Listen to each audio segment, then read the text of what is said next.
Assalamualaikum warahmatullahi wabarakatuh. Apa kabarnya anak-anak yang soleh dan solehah?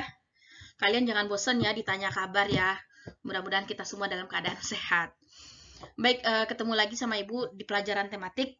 Eh, ada kalimat yang harus kalian pahami atau kalian lihat, bisa di sini digambar ada.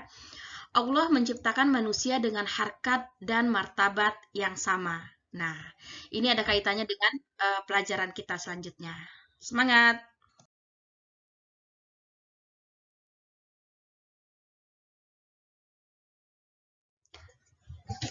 Baik, pelajaran tematik kita kali ini akan membahas tentang sejarah nenek moyang bangsa Indonesia.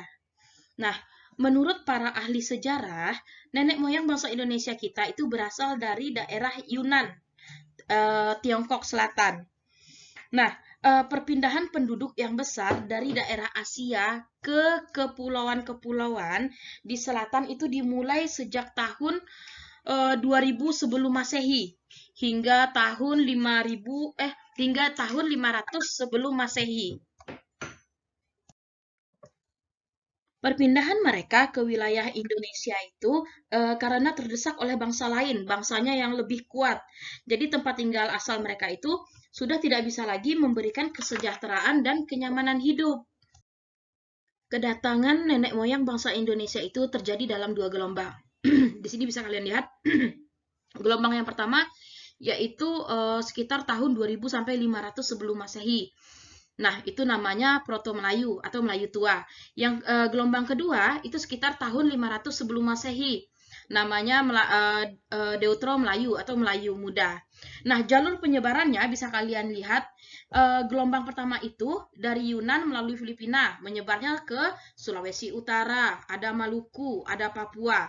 Yang ke penyebarannya gelombang kedua dari Yunan melalui Malaysia, menyebar ke Sumatera, Jawa, Nusa Tenggara, dan lain-lain. Baik, nah itu sejarah tentang nenek moyang bangsa Indonesia menurut para ahli sejarah. Tapi di sini Ibu pesankan, karena kita umat Islam, kita tahu dari mana kita berasal. Jadi ini hanya untuk sebagai pengetahuan untuk kalian.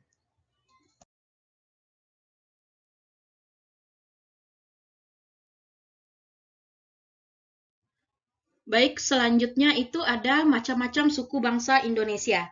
Nah, suku bangsa Indonesia ini ada tiga. Ada suku bangsa Negrito, ada suku bangsa Wedoid, ada suku bangsa Melayu. Suku bangsa Melayu sendiri itu nanti akan kita bagi menjadi dua. Ada suku bangsa Melayu tua dan ada suku bangsa Melayu muda.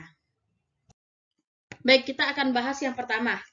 Yang pertama yaitu ada bangsa Negrito. Nah, Negrito ini merupakan penduduk paling awal.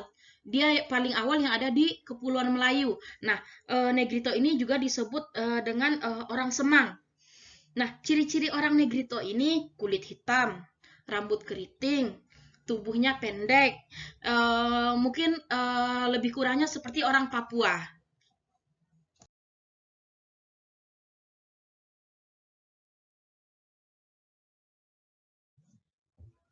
Selanjutnya yaitu ada suku bangsa Wedoid.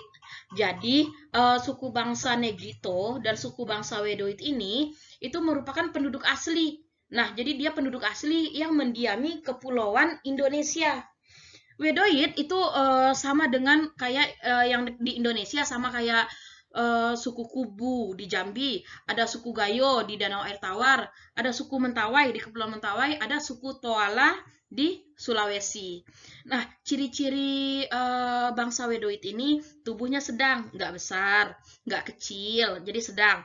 Kulitnya pun sawo matang, nggak putih, nggak hitam. Kalau tadi Negrito kan hitam. Nah, kalau Wedoid itu kulitnya sawo matang dan berambut hitam. Kalau kalian melihat suku Wedoid ini, contohnya kalau kalian itu tuh kayak seperti orang Dayak. Nah, orang Dayak itu seperti bangsa Wedoid.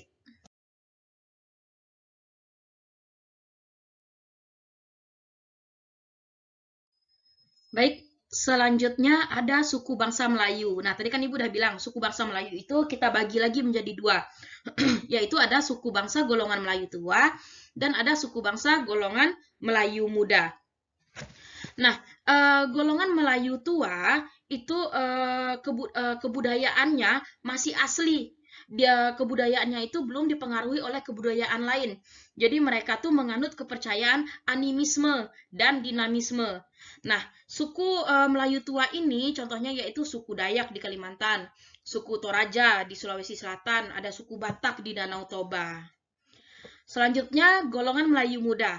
Nah, kalau Melayu tua tadi kebudayaannya masih asli dan belum dipengaruhi, beda dengan Melayu muda. Kalau Melayu muda, dia mempunyai kebudayaan yang sudah dipengaruhi oleh kebudayaan lain yang dibawa oleh pedagang dan pelaut yang tersebar yang ada di Indonesia. Nah, jadi suku bangsa Melayu muda ini contohnya seperti suku Jawa di Pulau Jawa, suku Minangkabau di Sumatera Barat, ada suku Bali di Kepulauan Bali. Nah, di sini juga ada beberapa gambar yang Ibu masukkan. Kalian bisa melihat gambar yang paling atas dan sebelah kanan. Ini adalah suku Melayu muda, suku Minangkabau di Sumatera Barat. Nah, ada juga suku Jawa. Ini ada suku Bali. Di sini ada suku di Kalimantan. Ada suku di Sulawesi Selatan, suku Toraja.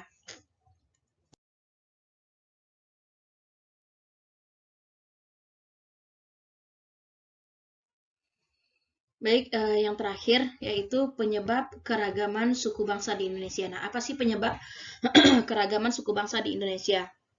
Yang pertama yaitu ada perbedaan ras asal. Nah, yang Ibu jelasin tadi, perbedaan ras asal ini karena kita tuh ada dari suku bangsa Negrito, suku bangsa Wedoid, ada suku bangsa Melayu. Kalau Negrito tuh kulit hitam, rambut keriting, ada yang Wedoid, ada yang kulitnya sawo matang. Terus ada yang dari Melayu. Nah, itu ras asal itu jadi mempengaruhi. Yang kedua yaitu perbedaan lingkungan geografis.